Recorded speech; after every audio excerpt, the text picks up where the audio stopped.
participant to join us. I think he may be teaching a class that he got pulled into. Maurice was going to be joining us, but thank you, Ethan. Looks like it might be a little two-way conversation here this morning, but we'll jump into our topic around what to do to prepare for a shifting market. Before we get into our conversation, I'd like to mention that, as always, our goal here at Allison James Estates and Homes is to give back to our agents by providing education, training opportunities, live webinars, and live events, along with full broker support and the most up-to-date tools and technology available. We are always looking for new tools and are glad to be able to provide them to our agents at a lower cost and discounted price, so you can keep all of your hard-earned money. For those joining us who aren't Allison James Estates and Homes agents, we are a nationwide brokerage that offers 100% commission, 100% support, and 0 franchise fees.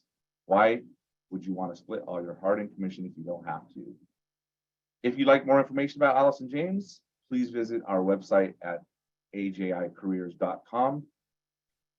And today's webinar is sponsored by our preferred in-house lender, Movement Mortgage. If you would like more information about Movement, please feel free to send a message in the chat, and we'll be sure to follow up with you, of course, and get you connected with the folks over at Movement. Now, Ethan, let's jump in. Before we do, if you have any questions throughout the presentation, please submit them into the Q&A section in the Zoom control panel, and as time allows, we'll come back and answer as many questions as we can towards the end of the presentation. All right. So, the crazy market, Ethan, right? Yeah, it's changing fast. I was looking at some stats yesterday, and nationally, the median home prices have still been increasing. Year over year, it was up nearly 8%. But on a 2-month basis, the rolling 2 months, we've fallen about 6%. And these are national numbers by Lawrence Yun of NAR, of course. Yeah. The last time we saw a 2-month price drop of over 6% was September of 2013, where it was about 6.5%. Okay. That's pretty significant considering all we've seen is, the price increases lately, right? Yeah. So tell us a little bit about you. How long have you been in the business, where you're located, and your approximate volume and whatnot? Yeah, I'm Ethan Gregory. I've been an agent in the Jacksonville, Florida area since 2004. A lot of my business throughout my career has centered around REO and then traditional sales as well, like average buyers and sellers. So my volume obviously hasn't been good with the REO the past couple of years. There's not been a lot of that, but it's I've closed 150 transactions in a year before, and I think when I averaged out over my whole career, it's something like in the 40s per year or something to that effect. But yeah, it's I've been an agent for a long time. I really enjoy it. I like working with Allison James because it affords me the opportunity to work on my own and do my own thing with still having some support that I need when I do need it. You talk about the market shifting. When I got in the business in 2004, things were just blazing hot. You all remember the housing crisis and whatnot, how things fell off after that. But what's different about this time is that how abruptly it changed when the interest rates changed. I think that was around March or April this year. And once rates started going up, the days on market started jumping up. We didn't see price decreases yet, and I'm not sure we're seeing them just yet here in Jacksonville, or maybe a little bit, but I think it's on its way here. Anybody's guess on the level of price reductions we're going to see.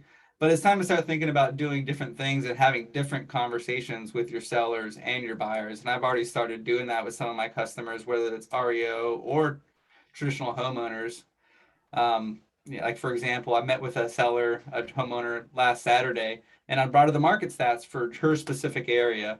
And I had to have double take on the numbers. I looked at the days on the market increase, and it was up 1,032% or something like that from Wow. the year before, but it was going from 5 days to 32 days.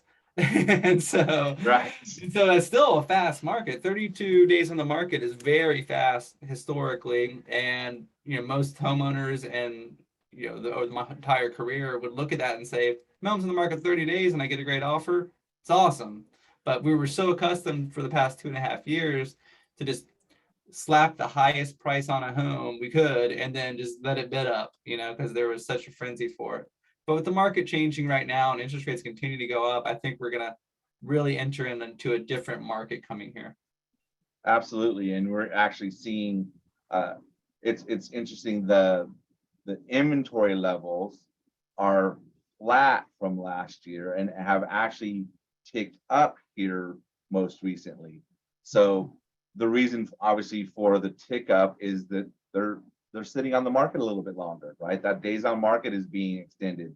So going through those stats, like you said before, for that listing appointment here recently, that's exactly what we have to do. We have to shift that mindset of, okay, it's not going to sell tomorrow, right? Mm-hmm.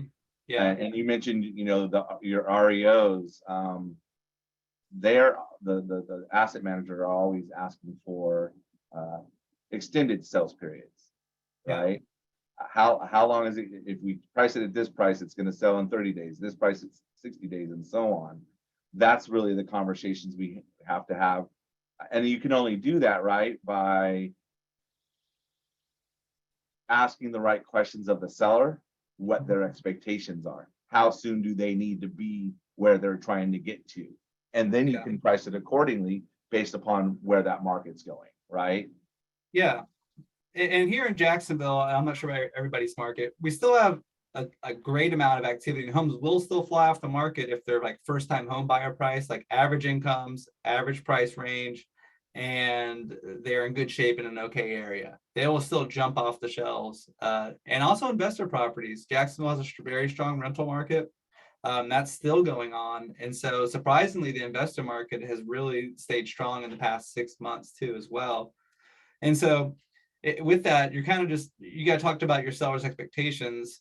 Maybe and people are getting kind of squeezed right now here are kind of your move up buyers, and your first time home buyers still don't have a lot of options for homes. They're priced out a bit, but your move up buyers are really squeezed by those interest rate hikes. Maybe they were going for that first time home buyer range and their income's been maybe slightly higher the past few years and they're looking to move up because their family's growing. They're getting really squeezed by double interest rates of what we had last year, and that's been a big change in that market segment. And we've seen a lot of sellers actually decide, hey, we're not going to list now. It seems like a real challenge. We actually have less new listings coming on the market here in Jacksonville, but the overall inventory is increasing because what's on the market isn't selling as well.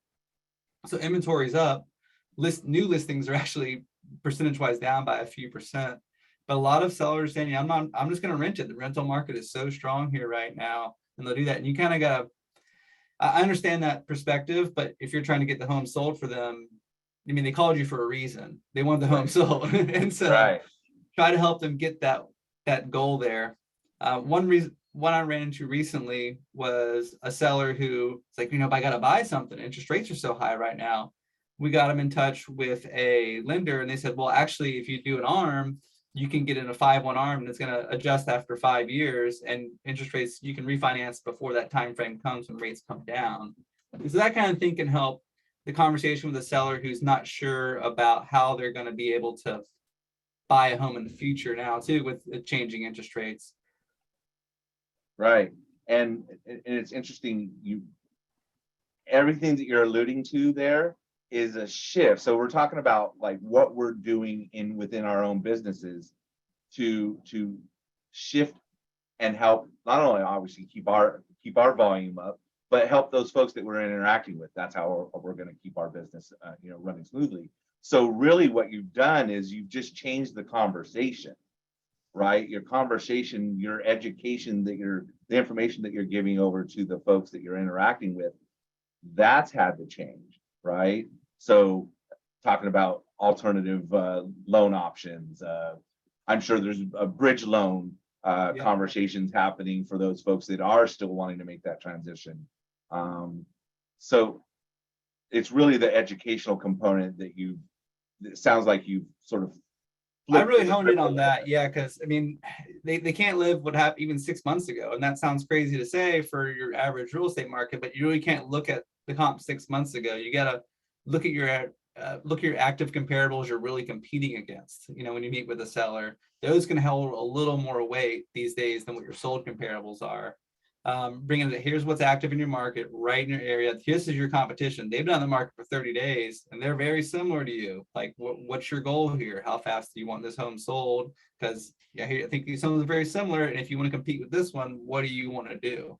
That can be either improving your home, which is a great option, having some better marketing sometimes, and some agents are better than others, and also pricing as well. And so that's always the hard one, is the pricing, because your customers are always looking out for their bottom line and what they're going to spend or save by working with you, or what you're going to be able to bring to the table. So it's a different conversation now than it was for the past 2 years, and it's probably a good thing. We've been running so hot for so long. It's nice to see something a little different too. So would you say that, for the typical agent out there whose market has seen more of a shift than what you've witnessed there in Jacksonville, uh, it would probably be beneficial for them to hone those skills around pricing, right? Yeah, Understanding the trends of the market, those types of things. yeah. And you can do that even if you don't have a listing, right? You have somebody that inquires, you have an address, go ahead and start pulling the comps now, and Mhm. and and look at the trend for that zip code or that neighborhood or what have you, Yeah. right? Train yourself, get ahead of it as soon as you can, uh, educating them, but you're also educating yourself. Yeah, I mean, look at the market stats. Look at what's on. I don't know how your MLS works in each individual market, but like, what's your hot sheet? What's coming out that day. Look at your stats. We have, like, I can look at daily, weekly, monthly, yearly stats on our MLS and just pull those up. And if the area you work in is changing, that way, I mean, when you have a conversation with someone at the coffee shop, or the party you're going to, you're knowledgeable about what's day to day happening, and they're gonna remember that, and they're gonna call you because they know you're an expert on that market, that you're looking at it every day of what's going on. And right now, that's what people are looking at. It's not, your flashy marketing is good, and that was really important for the past 2 years, but you're also going to look for someone who has some education, who's going to bring some value to the table of what's going on in the market, because everybody's seeing the change. They read the news too, and you need to be an expert in your area on what's happening specifically in that market area. So that's this part of the conversation has been a lot around, working with those sellers and helping set those expectations. How are you adjusting and changing your interactions with your buyers that are coming along? Right. Yeah, it's well, you're kind of getting two buyers, right now, is what I'm seeing, is that one who, like, they still need a home, they're going to buy a home, and let's go look at it. And some people are like, oh, the market's going to crash, I need to wait, or they have this perspective that everything is going to be cheap all of a sudden. And I personally don't believe that. I think you might see some price reductions in different areas, but I don't think it's going to be anything like 2008. But for a lot of people, especially like younger generation, like my generation, millennials, all they know of the housing market is boom and bust. And so that's their experience. That's what they know. And again, educating them is important, but also it's managing the expectations on their level too. So much about what we do is managing our expectations with our customers. We deal with people, not paper. And so we're trying to help these people, get into their homes or sell a house. The conversation I've been having with buyers lately is, first you got to understand their situation and what they want. You can negotiate now. Previously it was whatever the seller wanted, you did. You can negotiate now, but you can't lowball. It's still a seller's market where I'm at, and the numbers may still show a seller's market in your area, and that may be changing depending on where you're at. But we are seeing, that shift. But you can't just lowball. You still have to put a good offer forward to get them to negotiate back and forth with you, because sellers still have these expectations as well, even if you're not working with that seller. And what I'm seeing with buyers as well is they want to see value, not just in you and what you're bringing to the table, but value in the home. And that doesn't always have to be a price reduction. Sometimes you can bring value by, sometimes a seller can offer a seller paid closing cost, and that can make them feel better because it's less cash off the table. You know, the purchase price, you know, that's they're only putting a percent down of that, you know, 10% or whatever. But if they're actually getting $3,000 in seller paid closing costs, they can make a lot of difference, especially for a first time home buyer. So it's sometimes like value, but also perceived value as well. Sure. You know, like some people will try saying, hey, you know, we'll put a flooring allowance in, you know, and you negotiate that in. I'm not a big fan of those kind of things, those repair allowances. Just do the seller paid closing costs, in my opinion. Yes. They need to see value and you need to show them that value with the comparables in the area.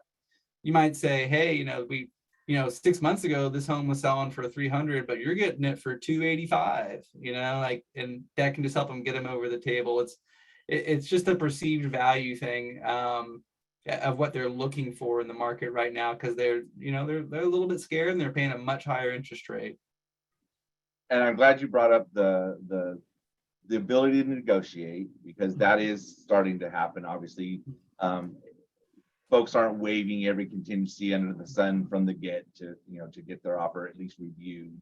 But you touched on the seller side, having that conversation with the seller about the finance asset, bridge loans, or whatever the case might be, where interest rates are going and how that's affecting purchasing power as they're moving forward. On the buyer side, right, it's educating them on how can you structure that seller paid closing cost. Maybe it's buy down the rate. Yeah, that's a good one. Right. Yeah. So being able to have a lending partner that you can introduce to your prospective buyers, who can share how that works, how that's going to affect their overall payment, those types of things, and that helps with affordability as well. So I think that's a good conversation to be having with them. And one of the things that I kind of touched on, and I've been thinking about doing this lately, is to take a webinar or a class on negotiating skills and kind of brushing up on those. I mean, if you're a new agent from the past 3 years, you may not have had to do that a whole lot. And there's a lot of things you can do to help your customers out on either the buyer or the seller side. And also knowing your contract inside and out, how you can adjust these little terms that can make a big difference, and maybe are pain points for the other buyer or seller on the other side that you can help alleviate to make your offer look better. So finding those little things that can be, make your offer a little better, that maybe don't cost you a ton of money or cost the buyer or seller a ton of money, can really help. So I would recommend, doing some webinars or classes or training, or just reading up on negotiating skills for real estate transactions. Yeah, and really, sit with your broker as you're structuring. If you're unsure if your offer is going to be the one, sit with the broker and have them, go through that. And because think about it from the listing agent standpoint, right? Especially, being in the REO world, you could get 50 offers. Even these last couple of years, we were seeing 50, 60 offers on homes.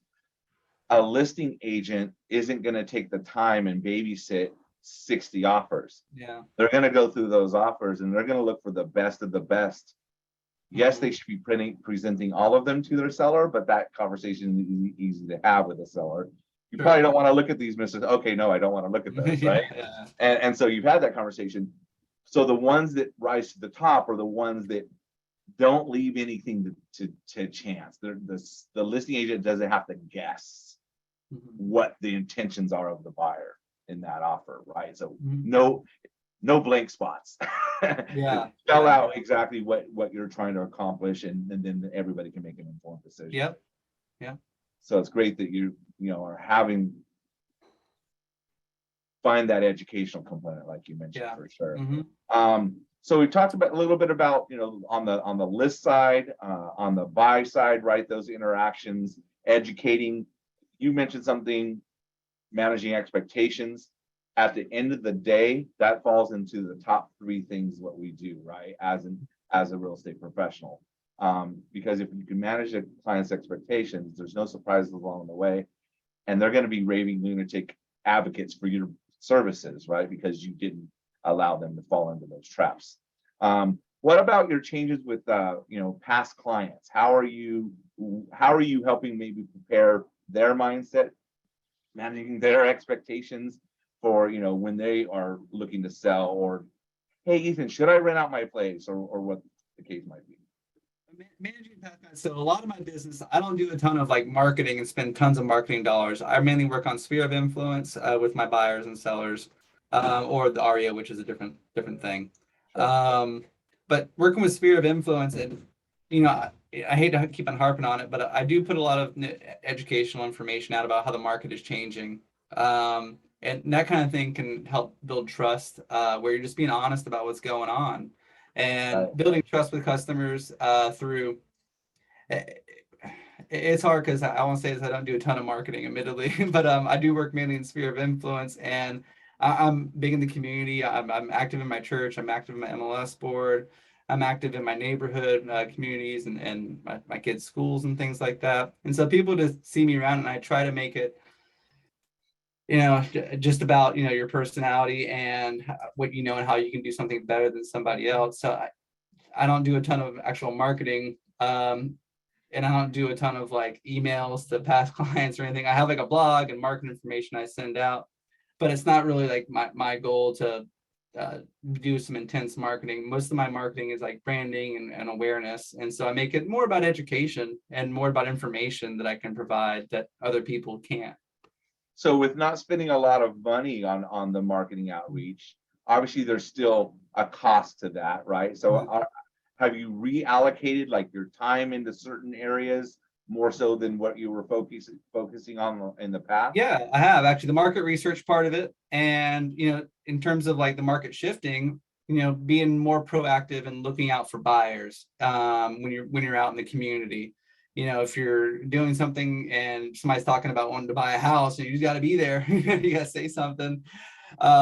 Just being more proactive in that type of thing. In fact, because I think the market shifting and buyers going to be not in the driver's seat right now, but I think it's moving to where having a good, strong buyer in this market is going to be harder and harder to find as interest rates have gone up. Yeah. So the old rule of thumb for those that haven't been around, like you, I started in 2004, and that was sort of in the middle of a run up back then. And then by 2007, of course, the crash came, and we all had to update our skill sets for sure, right? When I got into the business, I didn't ever see myself knocking on a door and saying, "Oh, here's cash for keys." I didn't know what that concept was in 2004. So anything, just pay attention. The associations are putting information out there. NAR is putting information out there. They're for those that have seen it, we're trying to push out information to help the other folks come along and actually learn from that knowledge, right? Sure. So as far as your skill set and whatnot, you talked about, the time that you're spending. What are you doing anything specific as far as additional classes, additional certifications, anything around updating your skill set as Working with like sellers, I've been doing a little research on when people start falling behind on payments, reaching out to them and I'm trying to develop some sort of system to reach out to them if they're going to fall behind on payments. You can look this up on the public record. It's a Liz Pendens. And instead of having them sell their home with the I buy houses person, you list the home, you can probably get them more money than them. That's the pitch, is that I can help sell your house for more money than going these I buy houses guys. If you're gonna fall behind on payments, then we can help you a little better. And so that's one angle I've been working on. I'm not sure we're there yet in the market, but it is coming, where you're gonna start seeing a little more defaults in the market. I was on a webinar with one of my REO clients maybe about a month or two, about 2 months ago, and they were saying that they've seen more calls go into their workout or dispositions default department, and they know that they've been around for a long time, so they know that once we get this amount of calls in this department, this amount turn into late payments, this amount turn into foreclosures, all the way down the line. And so they're saying, well, once we start seeing an increase here, we're going to see it trickle down a little bit. A lot of people are out there, they're getting squeezed by inflation, and they're having to make decisions on making their house payments or buying groceries and all those things. So I think that's here with us for a little while longer, and we'll see how it changes the market. I don't have a prediction on that necessarily, but I see it, shifting a little bit, and you need to be ready to help those people as best you can. Again, people not pay for, we got to help the people as best we can and get the most of their money for their house that we can. We're helping them sell. And I Absolutely. think if we can help them stay away from some of the predatory investors out there, I think that's a good thing and good for your bottom line as well. Yeah, and I think how you do that is exactly what you were alluding to. You can only do that if you have the knowledge and you've developed the skill set and the awareness of of the options and the other opportunities that are out there for these folks to avoid falling in. And I call it a trap. I mean, I just posted something on Facebook myself a few weeks ago about please don't sell to an iBuyer. I mean, Yeah. unless you absolutely have to, Mhm. but you have to understand what an iBuyer is and how to overcome that objection. Mhm. So that's part of doing that research and educating ourselves as we're going forward. I have a great question. Any specific recommendations for brushing up on real estate negotiating skills, like a book or webinar that you've come across? Um, my local MLS offers a class on it. I was actually going to sign up for. But in the past, I've read a book. I can't remember the name of it. It was a number of years ago. But they do offer a class on negotiating skills. Check with your local board. I'm big on learning things in person. I'm not like a person that can, watch a video and learn too well. So Sure, I like being around people. I'm an extrovert for sure. And sure. so I like to go to class. Actually, I don't mind spending the hour if it's going to be useful in my day. Yeah. And there's, like you said, the associations have a ton of resources. Mhm. Um, Google, right? Google Mhm. best real estate negotiating tactics or what have Mhm. you. And really, because real estate is so hyper local, right? A tactic in one market might not be the tactic to use in another market. So really uh, get in tune with what's going on in your market as far as seeking out those resources. YouTube, you'd be shocked how much content is on YouTube, pretty much obviously any topic, but we're talking real estate specifically here. There's a lot of folks out there sharing a lot of good information.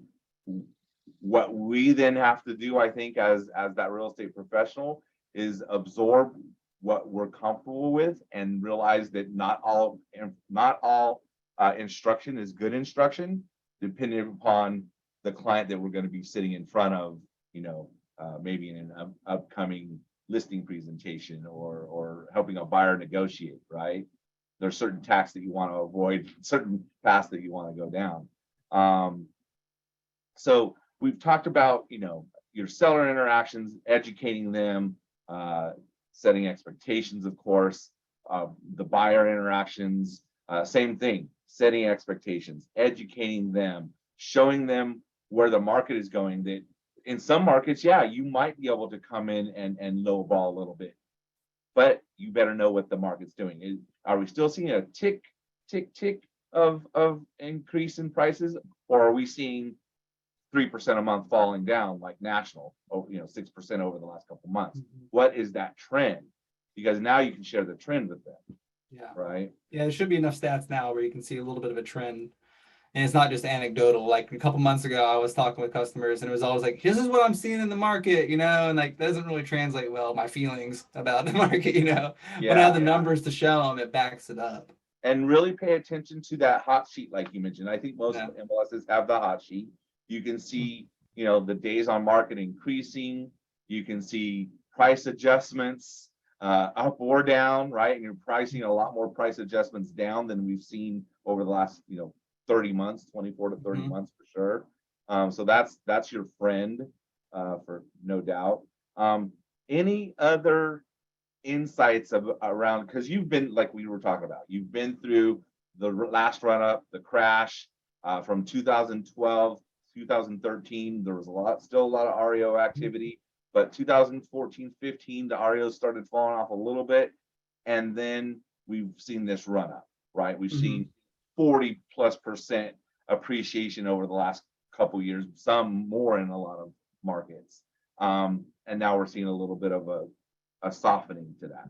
Yeah. Any insights, things, again, even anecdotal, that you could share?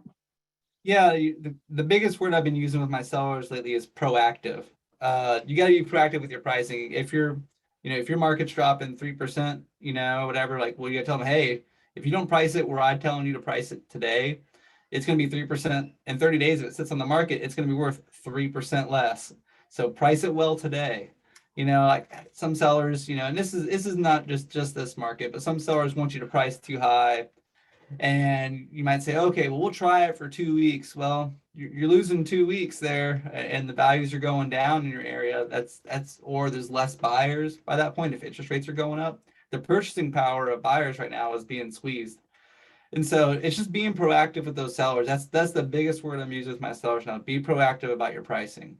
Just be really, you don't need to cut yourself short, but you also want to get this home sold in a timely manner because it is changing, and I'm not sure we're going to see price reductions across the board, but it just for the market right now, it's what I'm seeing.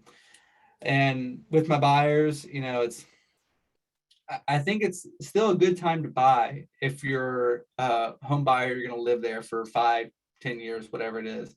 Even if values go down a little bit, maybe if I 5, 10%, well, you're going to be there 5 years. It's going to go back up. It's like you ride the wave up and down. You can't, if you're going to be there for your personal home, you can't be worried about, timing the market perfectly. I've never met anybody that can time the market perfectly. I don't have a crystal ball. If you had told me at the beginning of the pandemic that this would be the hottest real estate market you've ever seen, I'd be like, oh, you're crazy, people are Right, dying, like right, it's right. impossible. But here we are, and so it's with the buyers, just tell them, understand that you're going to be there for a while. And if you're not going to live there for 3 to 5 years, it's a different conversation about whether they need to buy a home to begin with, if you're only going Right. to be there in that city for 3 years. So, and with investors, if you work with a lot of investors, that's a whole different ballgame there on what they're doing. Here in Jacksonville, the rental market is very strong. So we're seeing a lot of investors still purchasing there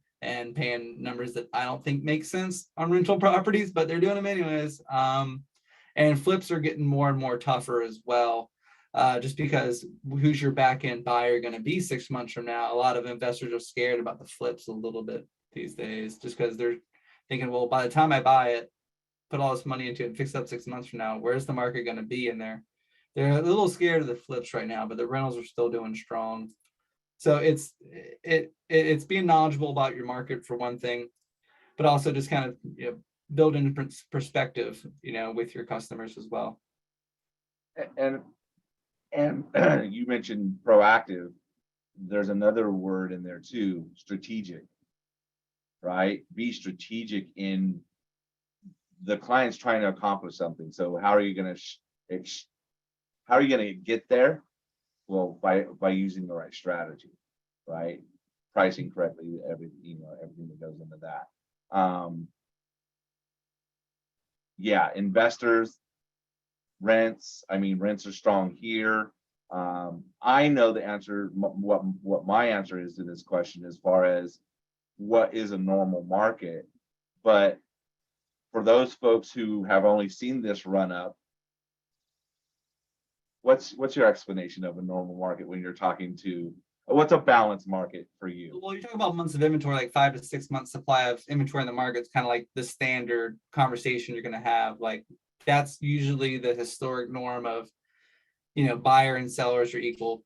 But even to run up before the pandemic, we were, at least here in Jacksonville, we were like a 3 months, somewhere in the 3 to 4 month supply of homes on the market. And so we were at a shortage to begin with. Right, And right. I don't think home builders are keeping up any more now than they did then either. So I think we're still, I think what in the future is going to be a normal, supply of inventory is changing unless we can build more homes. And that's just kind of a conversation on a national level there. That's a bigger conversation we're having. Yeah, So, there's only so much real estate. They're not making any more. So you got, yeah, and there's more and more people on the earth. So you just add it up, and there's always going to be a shortage. And some of that goes in like zoning laws and building constructions in different neighborhoods. Why we can't build more townhomes? Nobody, if you have a single family homes, you don't want apartments next to your house. No one does. You don't want big high rise apartments. So that it constrains supply. And I think we're in for a long term lower inventories on market, just for like a longer historical perspective on it. But for right now, I think we're going to see increasing inventories. And what's normal is when you can go show a home and not have to rush out 10 minutes later and submit an offer. Right. When you don't feel like you have to do that anymore, that's when we're getting back to normal market. When you can tell your home buyer, you know what, I really like this home. I'm going to email you some comps tonight. Sleep on it. Let's talk in the morning. And if you like it, we'll write the offer. When you feel like you can do that, that's getting more towards a normal market, but previously you had just like, I got to write this up 10 minutes ago if I wanted Yes. Yeah. to. You're pulling comps as you're driving up to the listing. Yeah, exactly. Or like Yeah. you're just not even looking at comps. Like, what's it Yeah. going to take to get the house? Right. Right. Comps, what are comps? But no, you touched on something there that's really good too, is the historicalness of that 5 to 6 month of inventory has been considered that rule of thumb balanced market through the years, right? That I think also coincided with folks staying in what they always say, the average length in a home was 6 to 10, 6 to 8 years. That is being extended. So because that's being extended, the inventory is going to be that much smaller because again, not as many homes are being built. The builders aren't putting up as many sticks right now. We're the numbers change all the time, but we're a couple million units short across the country, of course. And it's hard for people to give up that 2.5-3% mortgage they got, when they And refinance. that's the rest of the conversation, right? The rest of the conversation is, okay, you want to move, you've got a 2.5% up first, and that's their considerations. So I think there's going to be some financing options and adjustments that come up down the road. In Europe, they're already doing 40 and 50-year mortgages.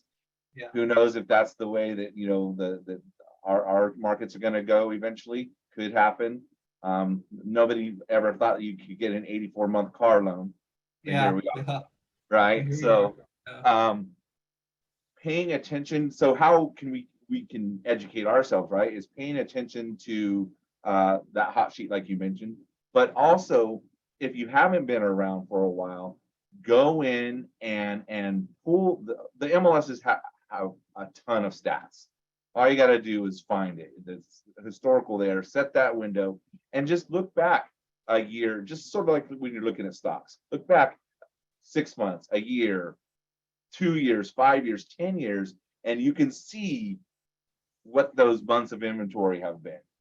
What that does for you as an agent is it allows you to then speak to your client from a position of knowledge, right?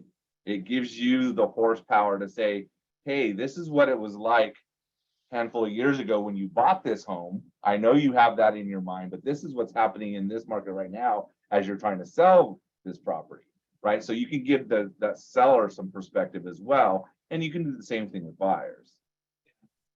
I agree. And I had a question on the Q&A here regarding do we think you anticipate seeing more REOs and short sales? Yeah, because they've been at unbelievable historical lows. Even before the pandemic, it was below the historic average.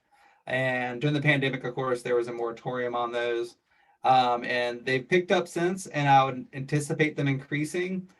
Nothing like 2008 though, or 2007. That's not what we're looking at. We will see more, but it's not going to dominate the market unless World War III breaks out. Well, that's a whole different conversation there.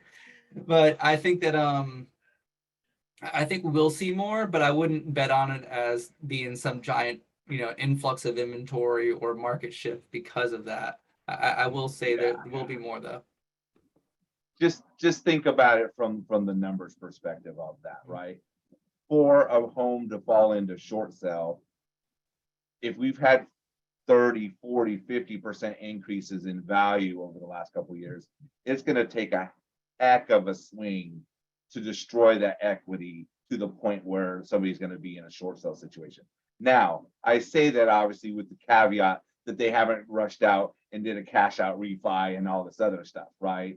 But for the most part, if they haven't taken that path, there's going to be less and less of those, especially like you said, nothing compared with. That's what I kind of talked about earlier. If you want to look in your list pendants on the tax records and pull your list off of that, and then reach out to them and offer them a better option, than the I buy houses guys, and they're good people. I'm not dogging investors. I do some investing myself. But you can offer a better option, get your customers more money for them. And also work closely with your favorite, title rep, right? They have all the information. That's where CoreLogic gets their information is public records and Yeah. whatnot. So uh, take some time to solidify your relationships with your title reps out there, and because they can tell you who is the foreclosures that have been put on the books and whatnot too. And they're going to have some information for educating yourself on short sales, right? Back in 2007, the folks that were in the short sale departments, they didn't know what they were doing. They were working on the fly. We have all of us learn how to. Do you remember having to write the loan number on 35 pages to And send that faxing back? it in, Yeah, faxing, was the word. faxing. All 60 pages. It was a nightmare. Yeah, exactly. But I'm not sure we're gonna get too bad in the short sales. I mean, there'll be some. There always are. I don't know. That is a market area you could attach yourself to.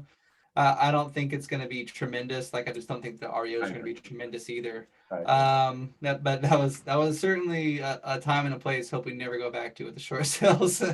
What a pain. Yeah, it was. I did like short sales better than REO because at least in a short sale, I knew I was helping somebody that really Yeah, needed it's the true. help. Yeah. They You loved felt good at you. the end of the day. It did. Absolutely. It really, Yeah. really did. Yeah. It helps so many good people. Yeah. Yeah, Keep them for out of sure. foreclosure. Well, Ethan, I definitely want to thank you for your time this afternoon. I know we were supposed to be joined by Maurice, but I'm glad that we had the opportunity here to chat, one on one. And anything you'd like to share in closing? It change is constant. You just got to be ready for it. It's life is 90% your attitude, 10% what happens to you. You got to have a good attitude, like talk about being proactive. Be proactive in what you're doing with your customers. Be proactive in meeting people and talking to people about the market, and be honest. Be honest about what's happening in the market. Don't sell a bill of goods. Something's going to happen when it's not. And so just be proactive in your market. Change is always going to come.